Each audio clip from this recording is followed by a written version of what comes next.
నాడు మునులకొండ, నేడు మన్నెంకొండ. ఉమ్మడి మహబూబ్ నగర్ జిల్లాలోనే అతిపెద్ద దేవాలయం. తెలంగాణ తిరుపతిగా కూడా ప్రసిద్ధికెక్కిన మన్నెంకొండ దేవస్థానం బ్రహ్మోత్సవాలకు కూడా అంగరంగ వైభవంగాను జరిపేందుకు ముమ్మరంగా ఏర్పాట్లు కూడా పూర్తి చేస్తూ ఉన్నారు.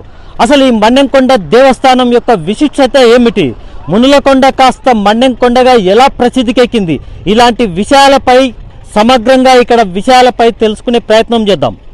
మహబూబ్నగర్ జిల్లాలో పెద్ద క్షేత్రము శ్రీ మన్నెంకొండ శ్రీ లక్ష్మీ వెంకటేశ్వర దేవస్థానం. ముఖ్యంగా మొట్టమొదట ఇక్కడ మునులు తపస్సు చేశారు.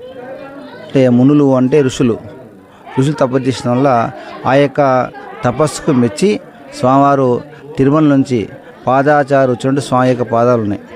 కొన్ని ముందు బాణల బండపైన స్వామి యొక్క కూడి ఎడమ పాదం ఉంది. కోనిలో కూడా స్వామి పాదం పెట్టిండు, కోని ఏర్పడింది. ముఖ్యంగా స్వామి గుహంతర బాణలు వేశాడు. గుహ కూడా ఏ విధంగా ఉంటుందంటే ఆదిశేష అవతారంలో స్వామివారు ఉంటాడు. స్వామివారు వచ్చినట్టుగా ఆనవాలుగా స్వామివారి యొక్క ముఖాకారం ఏర్పడింది.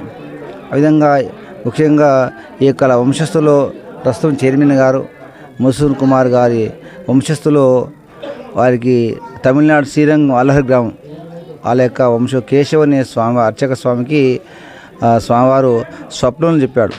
స్వప్నం ఆజ్ఞానుసారం అక్కడ నుంచి అంటే అల్లహరి గ్రామం నుంచి వస్తూ అక్కడ కోటగారి నివాసం ఏర్పరచుకొని ప్రతిరోజు కూడా మూల విరాట్ని సేవించాడు.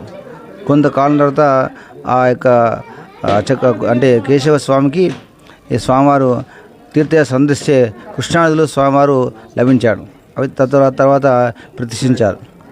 అదేవిధంగా మనకు ముఖ్యంగా 4 విషయాలు ఇక్కడ. అంటే కట్టని గుడి అంటే ఎవరు నిర్మించింది కాదు. ఉల్లిముట్టని స్వామి, ఉల్లితో స్వామివారిని చెక్కలేదు. తవ్వని కోనేరు ఇక్కడ, చేయని పాదాలు అంటే 4 నిదర్శనాలు. వాళ్ళ వంశస్థులో హనుమద్దాసుని యోగంగా జన్మించాడు. అది ఏర్పరిచినటువంటి ఈ యొక్క బ్రహ్మోత్సవాలు మనము పూర్వం నుంచి నేటి వరకు కూడా మనము నిర్వహిస్తున్నాము. ఈ యొక్క బ్రహ్మోత్సవాలు మాఘమాసం జరుగుతున్నాయి. మాఘ దశమి మొదలుకొని శివరాత్రి వరకు ఉంటుంది. ఈ యొక్క మాఘమాసంలో మొట్టమొదటి రోజు దశమి రోజు స్వామివారికి ప్రత్యేక అభిషేకం అంటే పంచామృత అభిషేకం ఉంటుంది. కొత్త వస్త్ర అలంకరణ, విశేష అలంకారం ఉంటుంది. తిరుచేవ అని చెప్పేసి అంటే వారి నివాసం నుండి కోడగ గ్రామం నివాసం నుంచి ఉన్నటువంటి అక్కడ గ్రామం నుంచి పల్లకి సేవలు స్వామివారిని తీసుకొని వేంచేపు చేసుకొని ఈ యొక్క మన గర్భాలను వేంచేపు చేసి ఆ రోజు నుంచి వనమోత్సవం ప్రారంభం లెక్క. ఆ రోజు రాత్రికి తిరుసేవ అనే ఒక సేవ ఉంటుంది. తర్వాత గజవాహన సేవ, హంసవాహన సేవ, సూర్యప్రభ, తర్వాత హనుమద్వాహన సేవ, గరుడవాహన సేవ, అశ్వవాహన సేవ, ఔభృత స్నానం అండి. ఈ యొక్క 10 రోజులు కూడా ప్రతిరోజు ఒక సేవ ఉంటుంది, ముగింపు వరకు ఉంటుంది. శివరాత్రి అంటే తర్వాత పాలన మాసంలో బ్రహ్మోత్సవం జరుగుతాయి అమ్మవారికి. పాలన మాసంలో అమ్మవారికి బ్రహ్మోత్సవం అంటే రథోత్సవం పౌర్ణమి పౌర్ణ రథోత్సవం జరుగుతుంది. రథోత్సవం రాత్రికి మధ్యాహ్నము కళ్యాణము, రాత్రికి రథోత్సవం జరుగుతుంది. ఆ విధంగా ఈ దశమి మొదలుకొని శివరాత్రి వరకు బ్రహ్మోత్సవాలు ఉంటాయి. వివిధ ప్రాంతాల నుంచి ఈ బ్రహ్మోత్సవాలకు అంటే మనకు మహబూబ్నగర్ జిల్లాలో పెద్ద క్షేత్రము తెలంగాణ తిరుపతి అనుకోవచ్చు. అంటే తిరుపతి వెళ్ళిన వారు మనకు ఈ తిరుపతి స్వామివారికి వస్తే తిరుపతి వల్ల ఫలితం ఉంటుంది కాబట్టి అందరూ వచ్చి ఈ బ్రహ్మోత్సవాలు వచ్చి దర్శించుకొని తరించాలని మేము కూర్చున్నాము. ఇక్కడ దేవాదాయ ధర్మంత శాఖ వాళ్ళు కూడా విధంగా కమిటీ సభ్యులు కూడా భక్తుల సౌకర్యార్థం నీటి సౌకర్యం కానీ వసతి సౌకర్యం గృహాలు అంటే వాళ్ళకు రూమ్స్ కానీ అన్నీ ఏర్పాటు చేశారు. అందరూ కూడా ఎవరు అసౌకర్యం పడకుండా అందరూ వచ్చి స్వామిని దర్శించాలని కోరుచున్నాం.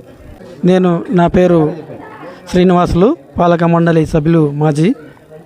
అదేవిధంగా శ్రీ లక్ష్మీ వెంకటేశ్వర స్వామి యొక్క బ్రహ్మోత్సవాలు అతి వైభవంగా ప్రారంభమవుతున్నాయి కాబట్టి భక్తులు తామెల్లరందరూ పిల్లాపాపలతో వచ్చి స్వామివారిని తరించి వచ్చి వసతులు అన్నీ కూడా స్వీకరించి స్వామివారి యొక్క పుణ్యక్షేత్రాన్ని దర్శించుకొని వెళ్ళగలిసిందిగా స్వామి మేము భక్తులకు వేడుకొనిచున్నాం.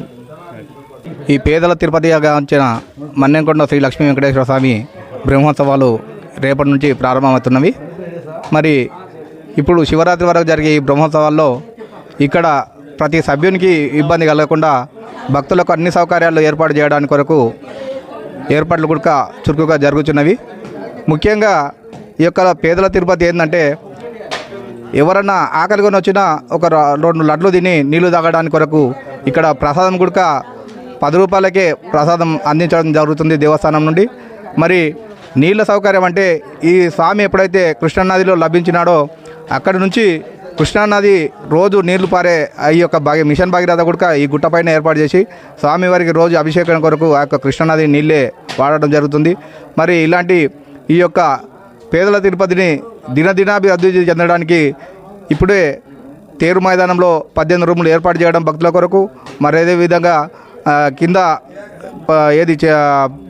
అల్వేల మంగ దగ్గర నుంచి పైన వరకు ఈ మధ్యనే రూపే గుడక ప్రారంభానికి శిలాపలకం వేసి త్వరలో పనులు స్టార్ట్ చేయడానికి టెండర్స్ కూడా పిలవడం జరిగింది. కాబట్టి మరి భక్తులకు అన్ని సౌకర్యాలు కల్పించడానికి కొరకు కళ్యాణ కట్ట కానీ, నిత్య అన్నదానం కానీ, మరి వెయిటింగ్ హాల్ కొరకు కూడా శాంక్షన్స్ ఇవ్వడం జరిగింది. కాబట్టి మరి భక్తులంతా అధిక సంఖ్యలో పాల్గొని ఇక్కడున్న ఈ పేదల తిరుపతిని రోజు రోజుకు దినదినాభివృద్ధి చెందుతుంది. కాబట్టి వారి దర్శనం చేసుకుని వారి కోరికలను నెరవేర్చుకోవాలని భక్తులకి ఈ సందర్భంగా విజ్ఞప్తి చేస్తున్నాం.